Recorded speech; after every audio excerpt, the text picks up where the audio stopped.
The state of Ohio will pay out $40 million this year to film companies and commercial producers. That's more than ever before. But when 27 Investigates reporter Amanda Smith tried to follow that money, she hit a roadblock.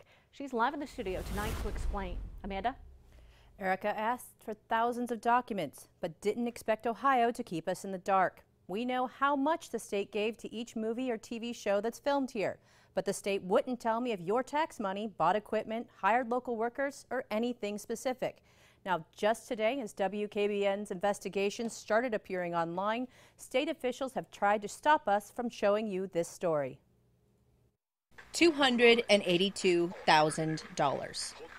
That's how much the state of Ohio gave High Noon Entertainment to make the Polka Kings with the Chardon Polka Band. We have a reputation for being, like a punk rock polka band because we're a little more extreme than some of your traditional polka bands. That Colorado company used Ohio state tax money to film a reality TV show about the band and their hijinks. The legislature passed Ohio's motion picture tax credit to prop up the film industry in the state. Films that get that money are supposed to create jobs for Ohio residents and rely on local companies. But when I looked into the credits for many of the shows filmed in Ohio, very few of those people were actually based here. I know a lot of the people working on the project, other than ourselves, were from out of state.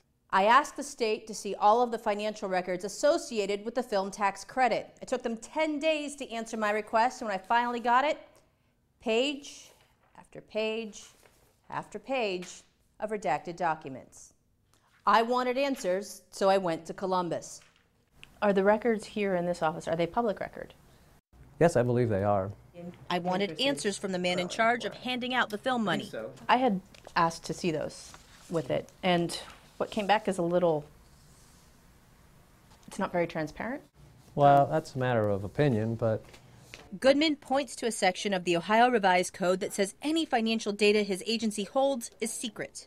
We provide you all the information that is allowable for us to provide to you.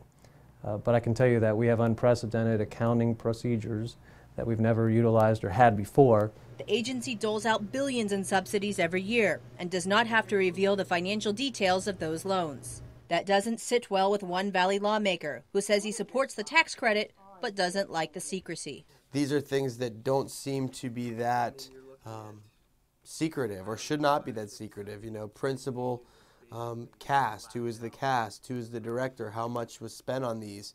There has to be a better record of exactly how much money was spent, how many jobs were created, the economic benefit that community derived from the show, I think needs to be better explained. Goodman says his agency is watching the checkbook closely, but understands concern about the tax credit. Well, I think you should be very concerned. I, as a taxpayer in the state of Ohio, am concerned too to make sure that we're not wasting money and that we're efficiently administering to the programs that we're responsible for. The state senator says that promise might not be enough. I think that we may need to look back at this code section and specifically explain what kind of financial information should or should not be covered in this process and in this public records law. As for the Polka Kings, the Reels Network canceled it after 3 episodes. Originally billed as a docudrama, it got switched to a sitcom at the last minute. Jake sums up a critic's review. They like the band, but... He didn't like the television series because he thought it made it look fake. I called and messaged High Noon Entertainment for 2 weeks. That's a production company that received the funding from the state. Now, just today, someone from that company called me and said the CEO was too busy to talk to me.